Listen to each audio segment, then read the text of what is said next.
Hello class, welcome back to my channel commerce in one hand. तो जैसा कि हम लोग डिमांड बहुत अच्छे से पढ़ रहे हैं, ठीक है। प्रीवियस वीडियोस में हमने डिमांड जाना, डिमांड क्या होता है, इंडिविजुअल डिमांड क्या होता है, मार्केट डिमांड क्या होता है, फैक्टर्स अफेक्टिंग डिमांड क्या होते हैं, लॉ ऑफ डिमांड क्या होता है, ये भी हमने देख लिया है, ठीक है। नेक्स्ट, लॉ ऑफ डिमांड के शेड्यूल्स कैसे बनते हैं, लॉ ऑफ डिमांड के कर्व कैसे बनते हैं, क्या क्या एजम्पशंस होता है, हमने इतना सारा कुछ अपने प्रीवियस वीडियोस में कर लिया है। ओके, तो हम लोग आगे बढ़ते हैं नया टॉपिक में, जो कि है exceptions of law of demand. Exceptions of law of demand क्या मतलब है इसका? इसका मतलब है कि कहां कहां लॉ ऑफ डिमांड वर्क नहीं करता। तो लॉ ऑफ डिमांड बोलता क्या है कि जब प्राइस घटेगा तो डिमांड बढ़ेगा, जाहिर सी बात है। और जब प्राइस बढ़ेगा तो डिमांड कोई भी चीज का, कोई भी कमोडिटी का घटेगा, ठीक है।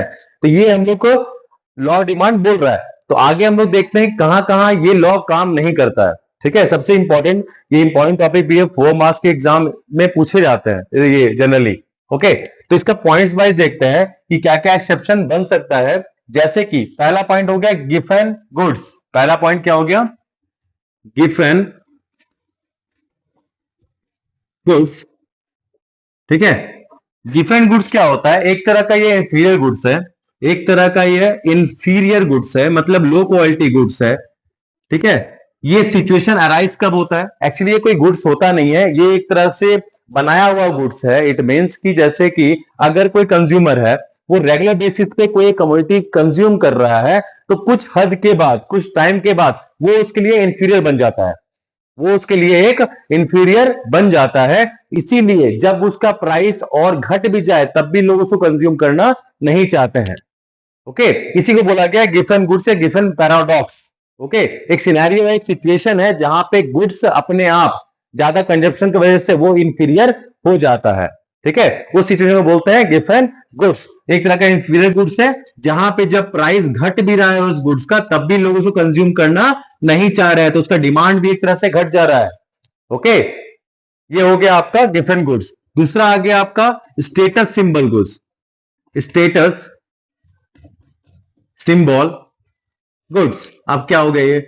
जैसे कि लग्जरी कार हो गया, पेंटिंग्स हो गए, एंटिक पेंटिंग्स हो गए, ठीक है। नेक्स्ट लग्जरी पेन हो गया, लग्जरी क्लॉथ्स हो गए, लग्जरी शूज हो गए, लग्जरी मोबाइल, लग्जरी लैपटॉप, कोई भी। ओके, तो ये क्या है, जितने आपके रेट इसके बढ़ेंगे उतना ही डिमांड इसका बढ़ता है। जैसे आईफोन का नया सीरीज आया, तो ओके, उसका रेट और बढ़ के आएगा, तो जाहिर सी बात है और लोग उसको लेना चाहेंगे। सब लोग चाहेंगे कि मेरे पास वो हैंडसेट हो कम से कम। ओके, ये चीज है। तो उसका प्राइस घटने के बाद भी उसका डिमांड नहीं घटता, नहीं बढ़ता, ठीक है। इसका क्या है, डिमांड प्राइस बढ़ने के साथ साथ भी इसका डिमांड ऑटोमेटिक बढ़ते रहता है। मतलब स्टेटस सिंबल गुड्स में आपका ये काम नहीं करता। नेक्स्ट आपका तीसरा जो है इग्नोरेंस। क्या है? इग्नोरेंस। इग्नोरेंस क्या होता है? अगर जिस किसी को भी मार्केट का हाल नहीं पता है कि कौन सा कमोडिटी का क्या रेट रहता है एक्चुअल में, तो उसको पता ही नहीं है कि रेट बढ़ा हुआ है कि घटा हुआ है, वो अपना कैजुअल डिमांड करेगा। जैसे हम लोग में क्या होता है, अगर कि प्राइस बढ़ गया है कोई चीज का, कोई सब्जी का दाम बढ़ गया, तो हम लोग कम परचेज करते हैं उसको, ठीक है। जो रेगुलर बेसिस पे परचेज करते हैं उससे कम परचेज करेंगे। पर जो इग्नोरेंट है, जिसको मार्केट का हाल कुछ पता ही नहीं है, तो वो आपके अपना जनरल वो करेगा। इट मीन प्राइस बढ़ा भी रहेगा तब वो अपना जनरल डिमांड करेगा, उसको पता ही नहीं रेट क्या होना चाहिए इसका। ओके, तो प्राइस बढ़ा भी रहेगा तभी वो डिमांड अपना बढ़ा के ही बताएगा। इट मीन अपना जनरल डिमांड करेगा, घटाएगा नहीं उसको। ओके, मतलब डिमांड घट नहीं रहा है प्राइस बढ़ने से, क्योंकि उस इंसान को पता ही नहीं है कि मार्केट का हाल कैसा है, मार्केट में क्या रेट होना चाहिए, ठीक है। नेक्स्ट पॉइंट क्या आपका? नेक्स्ट पॉइंट क्या है? Fashion related goods. Fourth point है आपका फैशन रिलेटेड गुड्स। ये भी इंपॉर्टेंट है। फैशन रिलेटेड मतलब जैसे जिस चीज का फैशन आया हुआ है, जैसे कि आपका जींस, शूज, लैपटॉप, मोबाइल, जो फैशन में चल रहे हैं, अभी एक ट्रेंड में जो चल रहे हैं, उस चीज के ऊपर अगर उसका दाम बढ़ भी जाता है तब भी लोग उसको कंज्यूम करना, उसको मतलब खरीदना चाहते हैं। मतलब प्राइस बढ़ने के बाद भी लोग उसको और डिमांड उसका बढ़ा रहे हैं, क्योंकि वो ट्रेंड में आ चुका है। ओके, जब कोई चीज ट्रेंड में आता है, जाहिर सी बात है उसकी प्राइस और बढ़ जाती है, तब भी लोग उसका डिमांड करना नहीं छोड़ते। तो ये क्या है, हम लोग का एक्सेप्शन है, जहां पे लॉ ऑफ डिमांड वर्क नहीं करता। ठीक है, नेक्स्ट पॉइंट क्या है इसका? Fear of shortage. Next point क्या है? Fear of shortage. ये भी बहुत इंपॉर्टेंट है, फियर ऑफ शॉर्टेज। ये हाल हम लोग देखे थे कोरोना में। At the time of corona, जब पैंडेमिक आया था, कोरोना पैंडेमिक, उस टाइम में ऐसा लगा था कि हम लोग को ये जो सामान है फिर दोबारा नहीं मिलेगा, या हम लोग को निकलने नहीं दिया जाएगा। तो हमने क्या किया, अपना जो भी डेली यूज में सामान था, चावल, दाल, चीनी एंड ऑल दिस, समझो हमने पहले से ही ज्यादा मात्रा में, ठीक है, खरीद के रख लिया था। ठीक है, तो ये क्या था? Fear of shortage. अगर उस टाइम में उसका प्राइस बढ़ भी जाता तब भी हम लोग उसको परचेज करते, तब भी हम लोग क्या करते? उसको परचेज करते। तो यहां पे भी आपका लॉ काम नहीं करता। At the end last topic है आपका नेसेसिटी ऑफ लाइफ।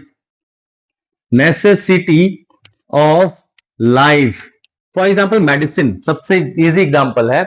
मतलब जो जीने के लिए बहुत ही महत्वपूर्ण है, बहुत ही इंपॉर्टेंट है, जैसे चावल ही हो गया। ठीक है, आप कुछ समय पीछे जाओगे तो चावल का रेट बहुत सस्ता था। इट मीन 20 रुपए किलो, 30 रुपए किलो मिल जा रहा था। अब वही रेट अब बढ़ के 60 हो गया है, 70 हो गया, 80 हो गया है। ओके, ऐसे हो गया है। तब भी हम लोग चावल कंज्यूम कर ही रहे डेली बेसिस पे। आटा भी महंगा हो गया, फिर भी हम लोग कंज्यूम कर रहे हैं। साथ साथ मेडिसिन कितना ही महंगा क्यों ना हो जाए, फिर भी हम लोग उसको कंज्यूम करेंगे ही, उसको परचेज करेंगे ही। मतलब इसमें भी हमको फर्क नहीं पड़ता है कि रेट बढ़ जाएगा तो उसका डिमांड घट जाएगा, ऐसा कुछ नहीं है। रेट बढ़ने के साथ साथ इसका डिमांड भी बढ़ेगा या फिर कांस्टेंट रहेगा, घटेगा नहीं। तो यहां भी लॉ फेल हो गया। ओके, तो ये सब जो पॉइंट्स है, यहां पे लॉ ऑफ डिमांड काम नहीं करता है। ओके, नेक्स्ट, अगर आपको ये टॉपिक अच्छा लगा हो, अगर आपको समझ में आ रहा हो, तो मेरे मोटिवेशंस के लिए आप इसको लाइक कर सकते हैं और इस पे बने रहे, ताकि मैं और इंटरेस्टिंग वीडियोस आपके लिए लेके आऊं। Thank you.